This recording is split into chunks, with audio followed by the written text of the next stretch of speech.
Welcome to Live Vedanta, a podcast where we explore simple living and high thinking. Each week, we join Vivek Gupta as he offers insights on bringing the divine into the daily. Over the last decade, Vivekji has shared his observations on the science of independent joy with communities across North America and beyond. Are you dancing or directing? What is the difference between ambition and aspiration? How are concentration and focus different? Tune in to this next episode of the Meditation in Life series as Vivekji identifies what we can do to change our habits and increase our focus.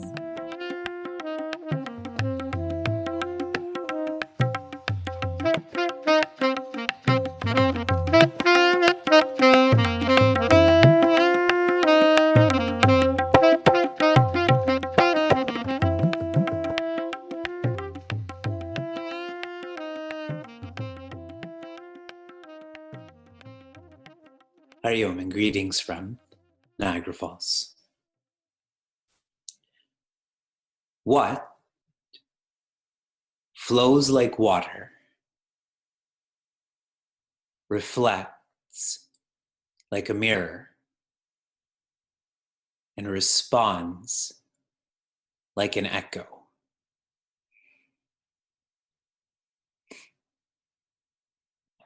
If you think you have an answer, you can share it, which some of you have. Flows like water, reflects like a mirror, responds like an echo.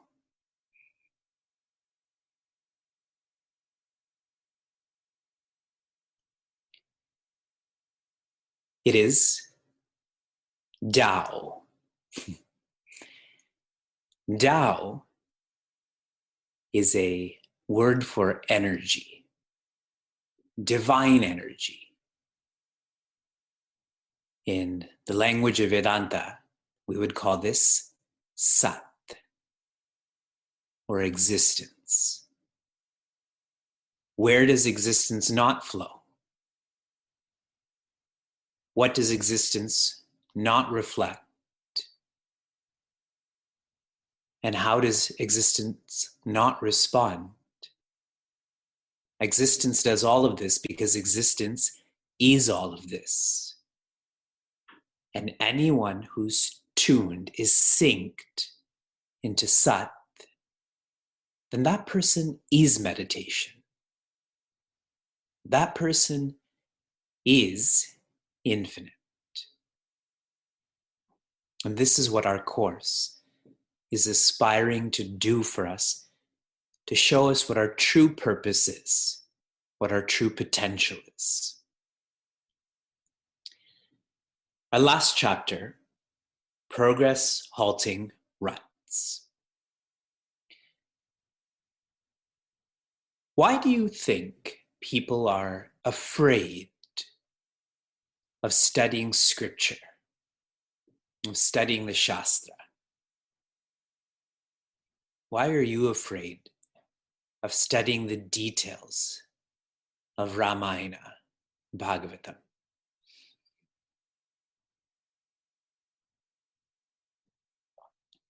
Knowing yourself is scary. I also agree. Knowing you is scary. Becoming fanatical, okay, it requires change. It is death of the ego. Fear of losing faith, that this is too hard. Failing, falling. This is all true. I don't resonate with the idea of being fanatical. In fact, I feel the more details you know of a scripture or a shastra, the more open-minded you become. It is those who know less that are fanatical. We don't want to be told what to do. The scripture is a script. Like an actress or an actor, this is the script. So the scripture puts a script into our lives, and we don't want to be told what to do. And more so, we don't want to be told that we are wrong. Yes? Think about the last time someone close to you told you that you were wrong about what you thought, what you said, what you did.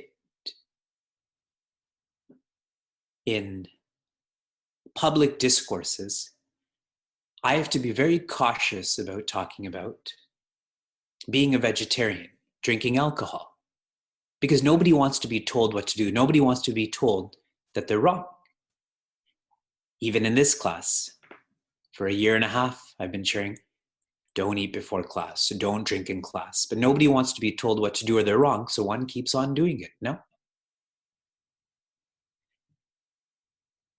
This resistance to being told what to do, to be told that one is wrong, has to change.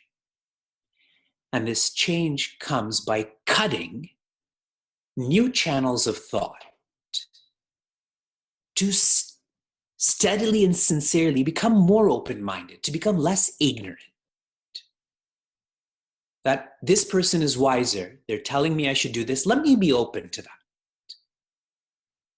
That maybe I am wrong. And all of you who tried the raw from last week, you came to appreciate that, isn't it? Our default is that we are right. Even as I'm speaking to you, I feel like I'm right. I'm right, correct? This change in vasanas from the anatma vasana, that I am separate from you, that makes me right and you wrong, to the atma vasana, that there's no division between you and I. Right is right. It's not about you being right or I being right. Right is right. We call that dharma. Our 28th chapter, mental dancings. Does your mind dance? Is it a coordinated dance or an uncoordinated dance? It's the beginning of the night dance where you have a lot of energy, or end of the night dance where you're kind of dopey. What is the factor that makes karma into karma yoga? What is the factor that evolves karma, that is action, into karma yoga, which is purification? Intention is a good answer. Vision, dedication, surrender, all good. It essentially is the opening up of the ego. The ego makes one feel separate and so makes one act in a selfish way. That is karma. It restricts us, makes us feel small. But when that ego is opened up, where I don't feel as separate, so I don't feel as selfish, that's where karma yoga comes into our lives. Karma creates and deepens vasanas. Karma yoga uncreates and loosens vasanas. In English, what is the word for vasana?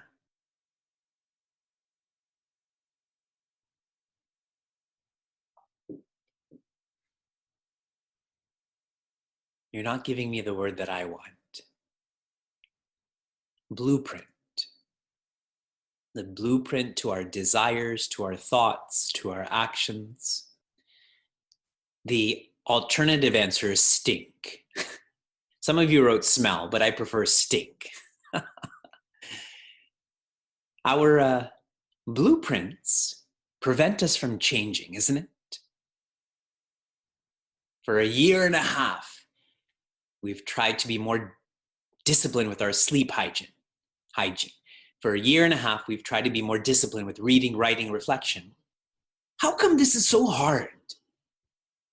How come I can't break the habit of using the snooze button or reacting to my family member? Because of that blueprint. For anyone who's ever built a public institution, a facility, you have to go to the city to make sure the material of the roof is right. If you need an elevator, the railings on the stage. And the more complexity there is to the drawing, the more the city says, you can do this, you can't do this. And if you do something that the city doesn't approve of, it's not open, correct? It's unchanging. You just have to hold that facility until they finally give you an approval to use that. Our blueprint is the same way. We're unable to clean up our vasanas. And so we're unchanging. We're unable to grow. The way to resolve our problem is Shraddha. Shraddha in English means faith, but Shraddha means to hold on to the feeling that you can do this, where you start to feel your infinitude.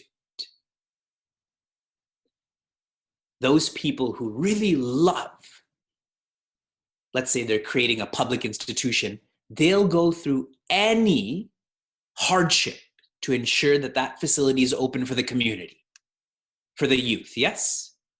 And we've observed people like that. But for the typical person, that's too much paperwork, too much of politicizing. Shraddha. Do you feel you can change your vasanas? Do you feel you can break your habits of taking people for granted? And if you do feel that, that is Shraddha. And more Shraddha is needed. And Swami Chinmayananda shares a way on how to develop Shraddha, and that is to have goals. If you've ever worked with someone who has lower self-esteem, or you're helping them to build self-confidence, one of the techniques you've shared with them is have a goal, reach the goal, then go for a bigger goal, correct? You feel good about yourself that I was able to do this. You run 5 kilometers, then 10, then 20. You feel good about that. Start with worldly goals. Small changes you want to make in your life, like just keeping your home more tidy as an example, driving slower, being more charitable, losing weight, whatever that worldly goal is, achieve it. See that you did it, and then keep on evolving your goal to the beyond. In my experience, I found business school to be quite a catalyst to my relationship and development with Vedanta. Because business school is so much about goal setting, a corporate goal, your goal. And it helps one to feel that Shraddha. A worldly goal brings out ambition. And those people who are ambitious, those people who feel that ambition, you know there's more, so that starts to evolve to aspiration. Even in our text, Alphabet Safari, we used to write A is for ambition. Now we write A is for aspiration. But how do you get to aspiration? Through ambition. How do you get to sattva? Through rajas. These mental dancings, direct them, is what this chapter is teaching. Direct them towards a goal. The development of the mind through ambition is concentration. You ask a typical teenage boy about gaming, and it's amazing how much they can concentrate. It's mind-blowing how many non-stop hours can go into gaming. Yes? Some of you may be like that. Most of you are not like that. Can you even believe that they can go without sleep, can go without food, can go without hygiene to play Fortnite, to play some sort of sim game? That's all ambition, that's concentration. But with some introspection, it evolves to aspiration, and you go from concentration to focus. Focus is not only in one direction. Your whole lifestyle becomes focused. like when you focus the sun's rays, what does the sun's rays do to paper? They burn that paper. When your whole lifestyle, your personality becomes focused, you start to burn vasanas. That's the importance of aspiration, which comes from goals, so that this mental dancing, it's not a mental dancing, it's a mental direction. If your car dances, I don't want to go in the car with you.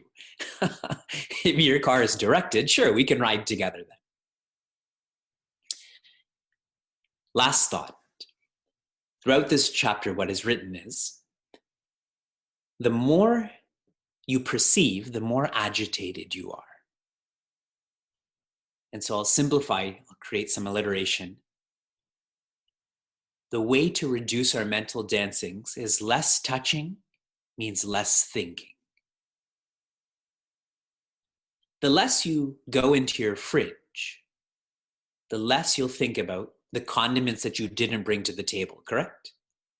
But if you keep going to your fridge, there's this pickle, there's black olives, and etc. Then, I don't have this, I don't have this. But if you don't look in your fridge, you just eat what you have, correct? So touch less. Touch your phone less. Touch Facebook less. Touch the shopping mall less. When you're at a stoplight, don't look around. That's what I'm generalizing as perception or using the sense organs less. There will be less thinking then, or less mental dancing. If you enjoyed what you heard or want to learn more, share this episode with a friend or find us online at facebook.com/CM Niagara. For those on the journey of self-development, Chinmaya Mission Niagara provides a community forum for seekers to listen, reflect, and contemplate. This podcast is produced by the Young Adults of Chinmaya Mission, an international nonprofit working to transform individuals through the knowledge of Vedanta. Until next time, inspire, love, be.